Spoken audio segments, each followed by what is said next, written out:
Chers amis, bonjour, je suis très heureux de vous retrouver sur Bout de Ficelle pour cette deuxième vidéo. Donc vous l'aurez constaté, ça fait un moment que j'ai pas sorti de contenu depuis l'épisode pilote sur la Run & Fly. Le but c'était vraiment de récupérer tout le retour d'expérience qui est venu de ce premier épisode pour vous proposer un format le plus cohérent possible et faire évoluer la chaîne dans le bon sens. Alors on va pas perdre plus de temps et on se lance tout de suite dans l'essai de l'Air Design UFO 2, une voile sur laquelle j'ai beaucoup de choses à dire et que je suis trop content de vous présenter aujourd'hui. Alors j'ai pris le temps qu'il fallait pour préparer cet essai et la chance que j'ai eue c'est que j'ai passé 2 années complètes avec une UFO 2 en taille 18 m², que je volais donc en PTV ENA, puis j'ai passé une année complète avec l'UFO 2 toujours mais cette fois-ci en 14 m², que je volais donc beaucoup plus chargé et ça va me permettre aujourd'hui de vous proposer un test des plus complets vis-à-vis de ce matériel. Petit disclaimer avant de commencer notre essai, comme dit dans le précédent épisode, sur cette chaîne Bout de Ficelle, je n'ai pas la prétention de vous apprendre le parapente ou de juger le matériel en vous disant s'il est bon ou mauvais. A l'inverse, je me positionne vraiment en tant que pilote loisir, comme vous tous, et j'essaye de vous proposer des essais qui soient le plus exhaustifs et objectifs possible pour vous permettre de faire vos choix en toute conscience. Cela dit, je ne suis pas moniteur, je n'ai donc pas la prétention de juger si le matériel est bon ou pas et de vous apprendre la discipline. Plutôt, je vais vraiment chercher à identifier sur quel segment du marché est positionné le matériel et s'il correspond à votre usage ou pas.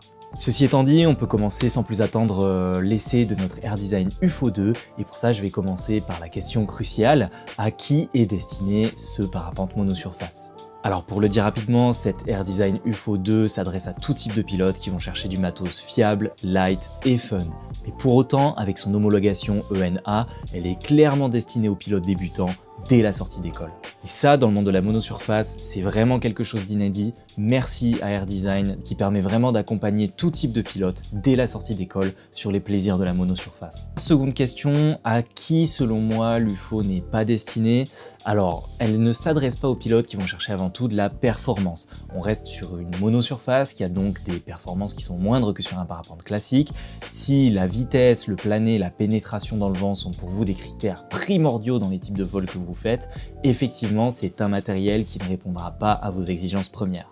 En effet, l'Air Design UFO, c'est vraiment un outil super fun, léger, destiné à s'amuser, mais qui n'est pas fait pour battre des records. Si je devais définir le caractère de l'Air Design UFO 2 en 3 mots, ce serait fun, joueuse, tout en étant safe. Et ce qui surprend vraiment avec cette voile, par rapport aux autres monosurfaces que j'ai pu tester, c'est ces similarités qu'elle présente par rapport aux parapentes conventionnelles.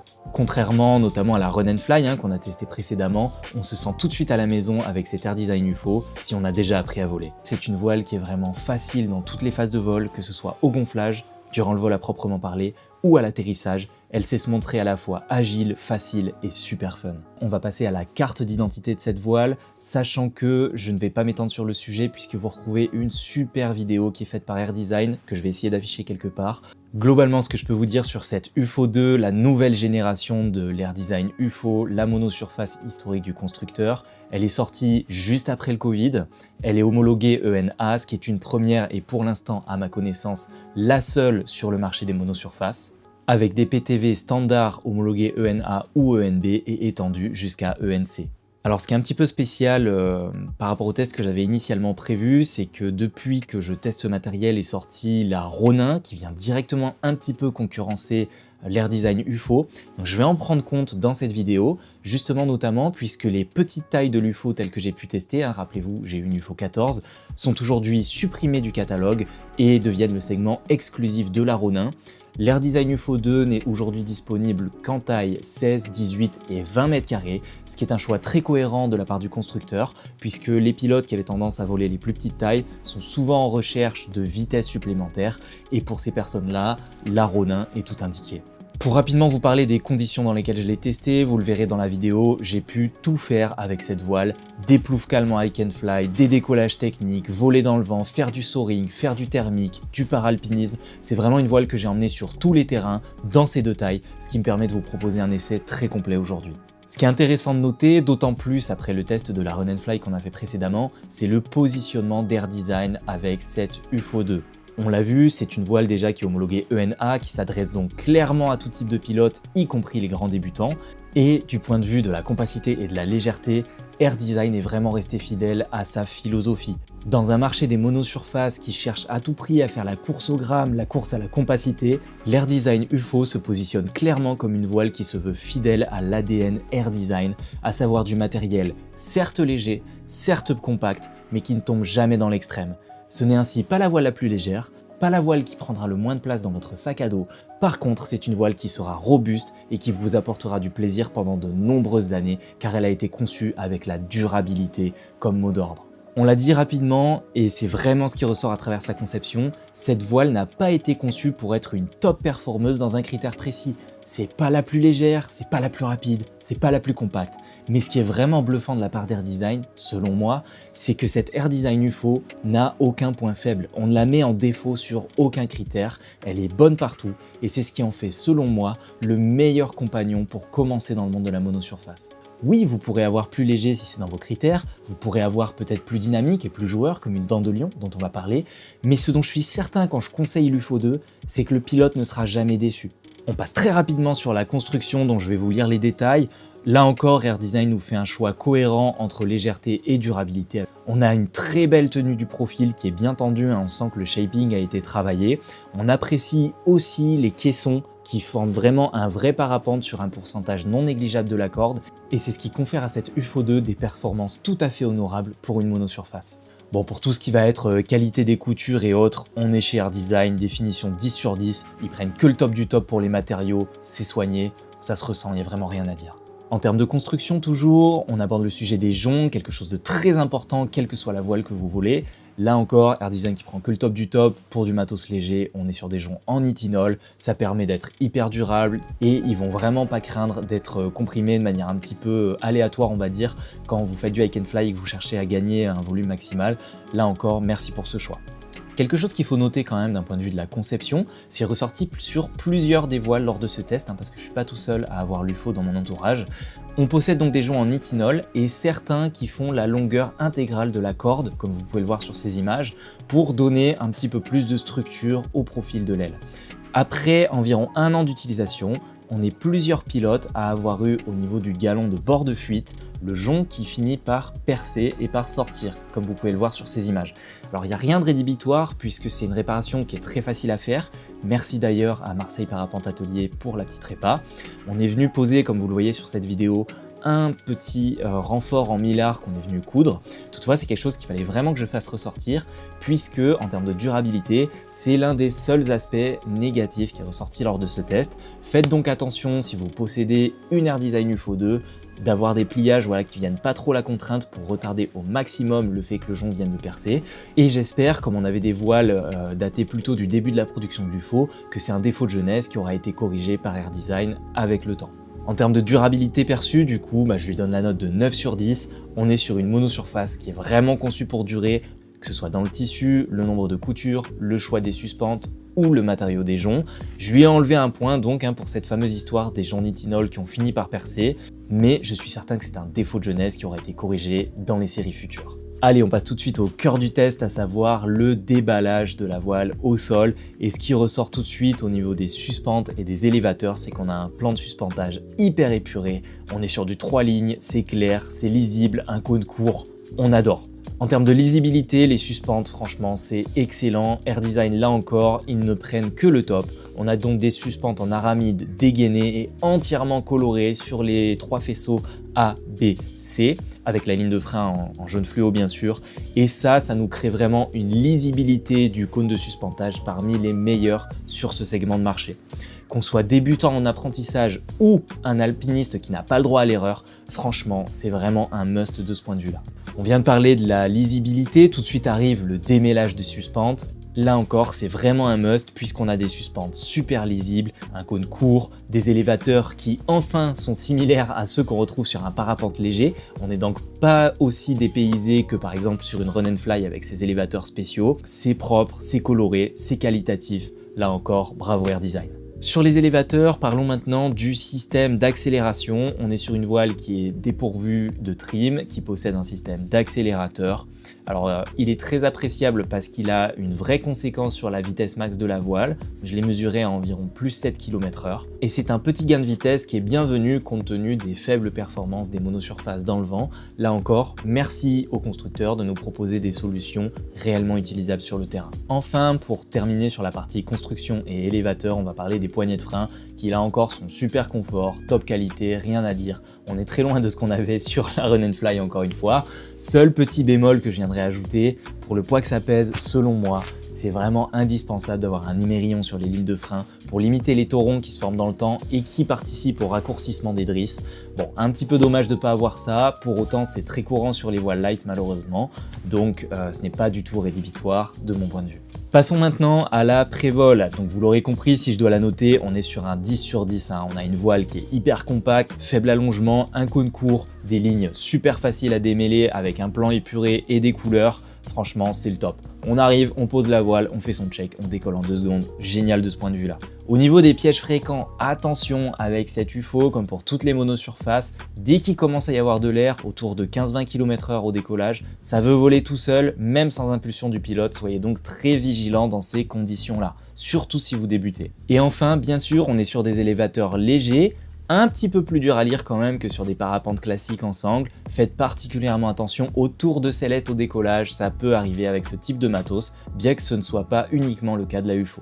On en a fini avec la présentation du matériel, on peut enfin passer aux essais au sol de cette voile qui présente des caractéristiques excellentes au gonflage. Et on va tout de suite commencer avec le dos voile. Alors sur la partie inertie en montée, je lui mets un 9 sur 10, tout simplement parce qu'elle est un tout petit peu plus lente que la Run & Fly sur ce segment. Pour autant, elle a une montée qui est immédiate et surtout, enfin, elle se pilote comme un vrai parapente. On peut la monter en tenant les avants et ça, c'est super confort, notamment contrairement à la Run & Fly qui nécessite des techniques de gonflage un peu spéciales. Au niveau de la symétrie, franchement, ça monte monobloc, c'est inné. S'il y a des besoins de recentrage, ça se fait super facilement. De ce point de vue-là, c'est vraiment un 10 sur 10. En termes de tendance au dépassement, là aussi c'est exemplaire. Alors si on n'a vraiment pas les gestes de pilotage, on peut se laisser dépasser par cette UFO qui peut arriver à la frontale, mais c'est vraiment quelque chose de très marginal et du moment qu'on a un tout petit peu les bons réflexes de pilote, dès la sortie d'école, c'est une voile qui pardonne d'énormes erreurs. On enchaîne tout de suite avec le gonflage face voile. Là encore, c'est vraiment un must pour moi, notamment parce que contrairement à d'autres voiles sur le marché des monosurfaces, elle se gonfle comme un parapente classique. On se retourne, on prend les avants, très légère impulsion et c'est parti, la voile monte tout de suite.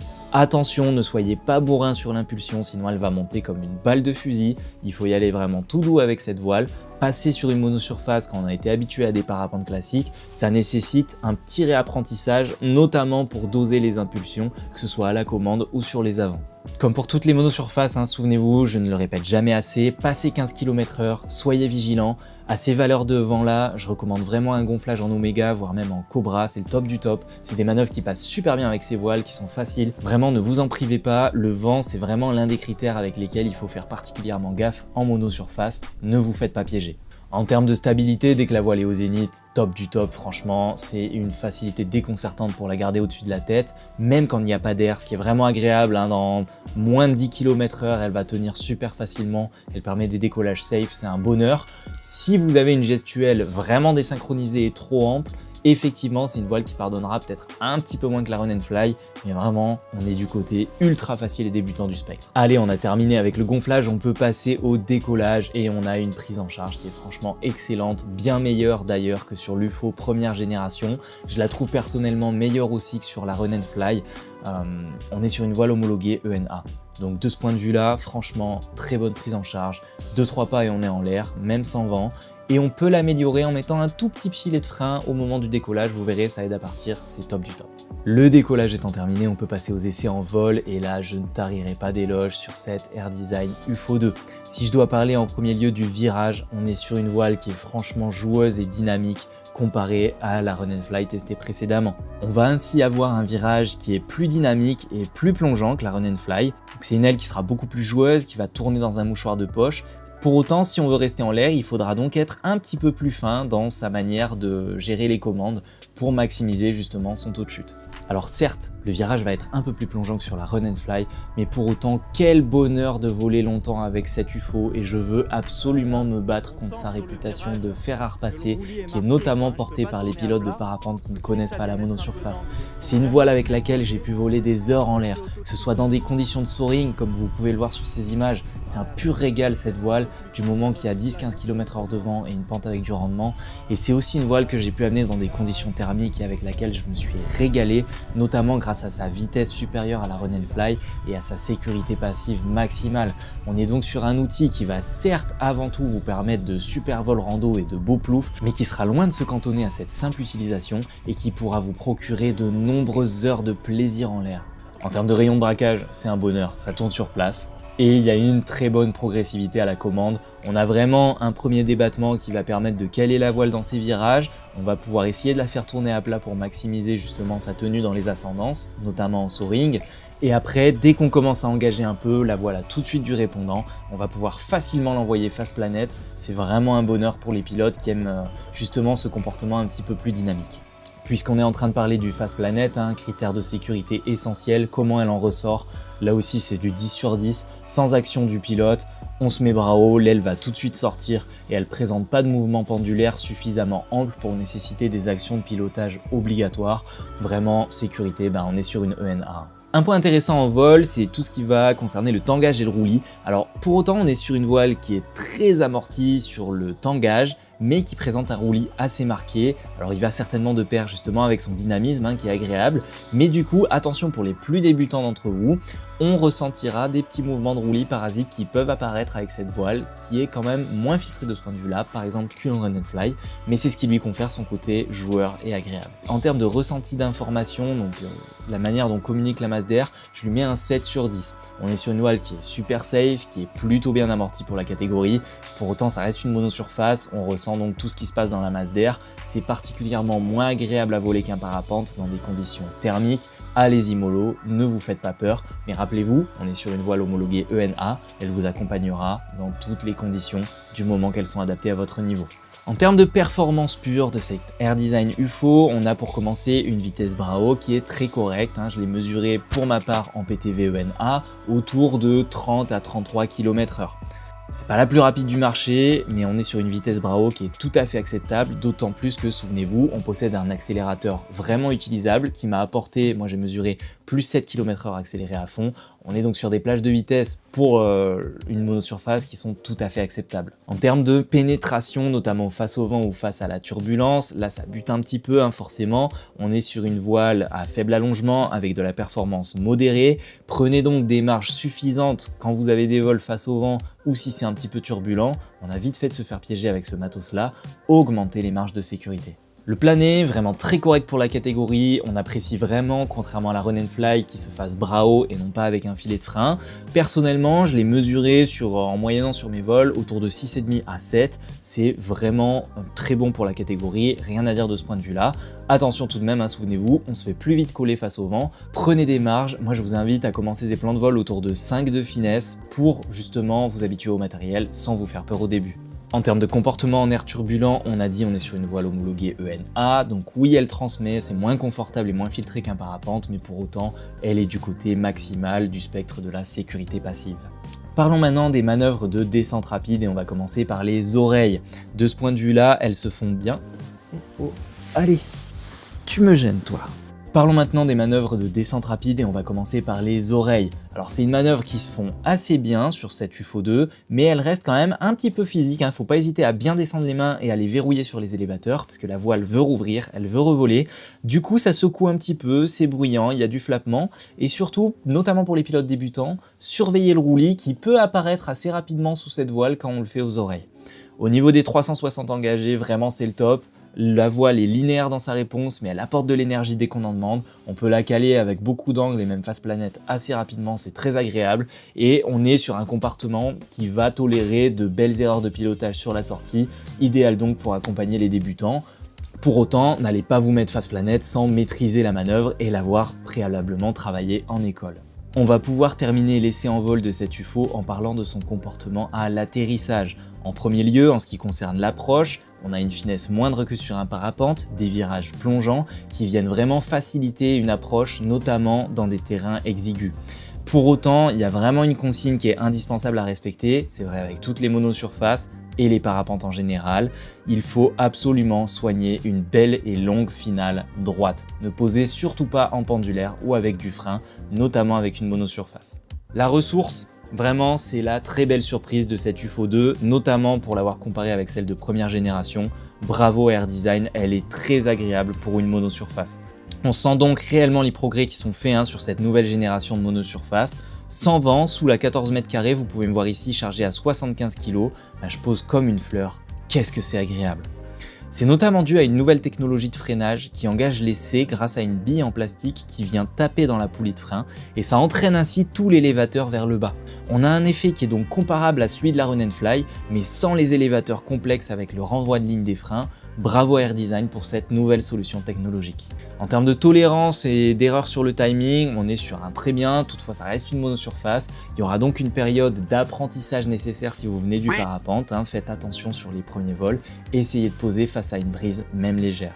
Et je ne le répéterai jamais assez, il est primordial de faire une belle et longue finale sans le moindre filet de frein. On se met vraiment main poulie et on vient freiner amplement sur toute la course pour engager les billes à environ 50 cm à 1 mètre du sol. Je vous propose donc de passer au verdict de cette Air Design UFO 2. Vous l'aurez compris, une voile qui m'a totalement séduit et que je recommande au plus grand nombre. Au niveau de ces trois forces, on est sur une voile qui est super fun, qui est sûre avec une homologation ENA inédite pour l'instant sur le marché des monosurfaces et qui n'est mise en défaut nulle part et ça vous le verrez dans les essais des autres voiles, c'est vraiment ce qui fait son point fort et sa force sur le marché selon moi. Pour parler maintenant de ses limites, on est sur une voile qui n'est pas la plus rapide, notamment vis-à-vis de sa concurrence. C'est pas la plus légère non plus, il y a tout un segment qui s'est créé dans le marché autour de ces voiles ultra légères, portée en premier lieu par la Run & Fly et qui est maintenant concurrencée chez Air Design par la Ronin, que j'espère pouvoir tester prochainement, mais aussi par la Pace chez Skywalk. Ce n'est donc pas le créneau de cet Air Design UFO qui se veut plus robuste et plus durable. Et enfin, toujours dans le même ordre d'idée, ce n'est pas la plus compacte, alors il y a bien pire comme vous le verrez dans les prochains essais à venir, mais effectivement, tout en étant super compacte, ça reste une voile qui va être plus encombrante dans un sac à dos par rapport aux trois voiles citées précédemment. Le profil idéal selon moi, c'est vraiment tout type de pilote, vraiment des grands débutants jusqu'aux pilotes avertis, du moment qu'ils vont chercher un outil polyvalent, fun et léger, sans tomber dans les extrêmes. L'Air Design UFO, c'est vraiment ça, c'est un outil qu'on met dans le fond de son sac, qu'on va prendre en bagage cabine en avion et avec lequel on va pouvoir toujours s'amuser quelles que soient les conditions, que ce soit pour du soaring dans du vent léger, pour faire du petit vol thermique dans des conditions raisonnables ou pour toutes ces aventures de hike and fly dans lesquelles son poids et sa compacité seront très appréciables. Quel profil de pilote maintenant devrait éviter d'acheter cet Air Design UFO 2? Effectivement, ceux qui cherchent vraiment la chasse au gramme ou le volume le plus compact à tout prix dans leur sac à dos devront se tourner vers des solutions dédiées à ces problématiques. En premier lieu, la Ronin d'Air Design qui a pris une partie du segment qui était couvert par la UFO, notamment sur les petites tailles. Est-ce que c'est une voile que je garderai? Franchement oui, vous l'aurez compris, j'en suis amoureux, c'est une voile que j'ai possédée. Alors je fais de l'achat-revente pour pouvoir faire ces essais, donc actuellement je n'en ai plus, mais je l'ai gardé 2 ans en 18 mètres carrés, 1 an en 14 mètres carrés, et vous l'aurez vu avec toutes les images au travers de cette vidéo, à quel point je me suis régalé avec ce matériel. C'est vraiment mon go-to que je peux conseiller à n'importe qui en sachant qu'il n'y aura pas de déception majeure avec ce matériel-là. Oui, j'ai des amis qui sont alpinistes et qui vont chercher plus compact, plus léger, mais quand on te met une UFO dans les mains, on sait que ton vol il va bien se passer, tu seras jamais déçu, le gonflage sera cool, le démêlage sera propre, en l'air c'est facile, c'est safe, c'est homologué, à l'atterrissage par rapport à d'autres il y a une super ressource, donc en fait tout se passe bien, c'est que du plaisir et c'est vraiment pour cette raison-là que je la conseille autant aujourd'hui. Merci à vous d'avoir suivi ce test jusqu'au bout, j'espère qu'il vous aura plu. N'hésitez pas à vous abonner et à mettre un like, ça aide vraiment la chaîne pour se développer. Et pour terminer tout ça sur une petite conclusion, je dirais que Air Design a proposé une mise à jour hyper cohérente de leur emblématique UFO. Elle n'est mise en défaut nulle part et c'est ce qui fait que selon moi, Air Design a réussi son pari de proposer un véritable ovni dans le paysage du vol libre actuel. C'était Théo sur Bout de Ficelle, merci d'avoir suivi cette vidéo jusqu'au bout. Je vous dis à la prochaine pour de nouveaux essais et d'ici là, régalez-vous sur de super vols.